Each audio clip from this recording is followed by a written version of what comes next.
area of space only 39 feet wide upon which they could construct the base of the building.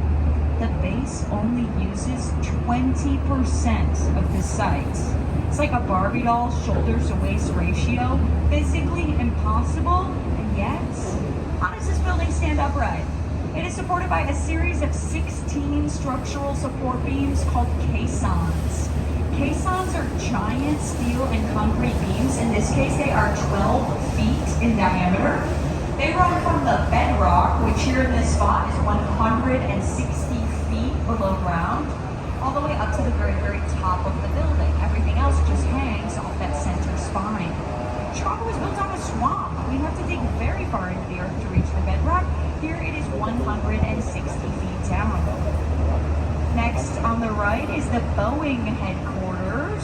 Super fun place to work over the last few years. Sometimes I think about cutting that joke, and sometimes at Boeing that just keeps it fresh. Never has that been more true.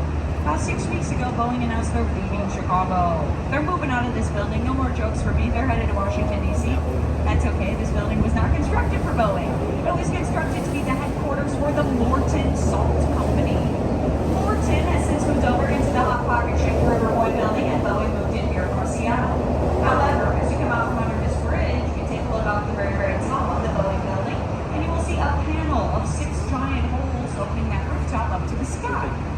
Now, if you are designing a building for a table salt company and you put holes in the top, what are you trying to replicate? A salt shaker? I used to say, those are the kind of details you might leave Seattle over, with holes in the roof. Now I have to say, those are the kind of details you might leave Chicago over, holes in the roof. Tour is a living document. We are now headed into what I like to call Art Deco Canyon. There will be Art Deco on both sides of the boat. It gives you a feel for the opulence and the optimism of the style, which was popularized in the roaring 1920s in the United States. Coming up on the right is 2 Riverside Plaza, originally the Chicago Daily News building. The Chicago Daily News building is from 1929, and it was the first building in our city constructed facing the water of the Chicago River. Unfortunately, for many, many years, this water was super polluted. It's just shipping barges trying to make their way through the sludge. People did not want to see what was going on down here. Most buildings went up with their backs to the water.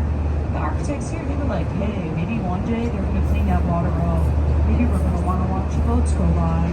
Now they have that fabulous open-air plaza to enjoy because of their foresight. Now this next series of buildings on the right-hand side of the boat, it's a great example of how architecture evolved in the United States throughout the 20th century. How do we go from the over-the-top fanciful detailing of Art Deco in the 20s and early 30s to the very simple minimalism of modernism in the 50s and 60s? It is important to remember what happened to the United States economy in 1929. Stock market crash, ensuing Great Depression, quick entrance into World War II thereafter. All of these things left a giant gap in American construction.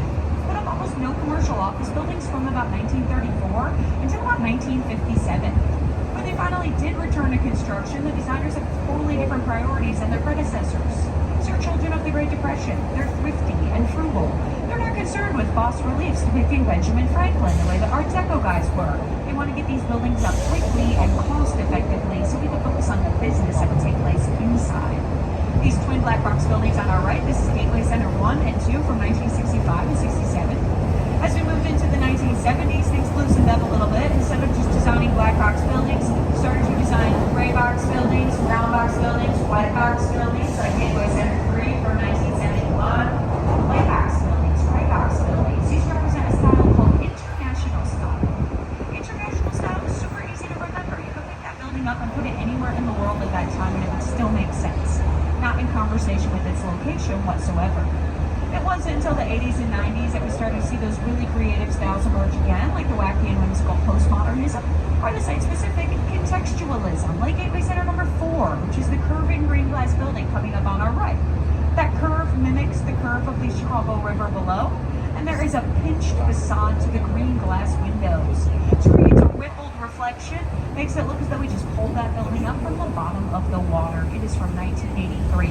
Gateway Center 1 through 4 were all designed by the firm Skidmore, Owings & Merrill throughout the 20th century. A little bit closer to us on the right, we have a smaller black box building.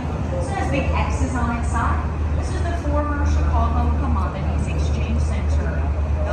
crossing trusses, they are load-bearing.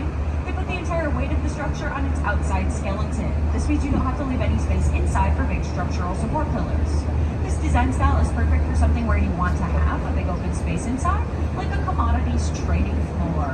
This design style made its world debut in Chicago, not with this building, but with the completion of the John Hancock Center. That building also features X-bracing on its outside skeleton, and it is load-bearing in that case as well. Back over on the left, another great example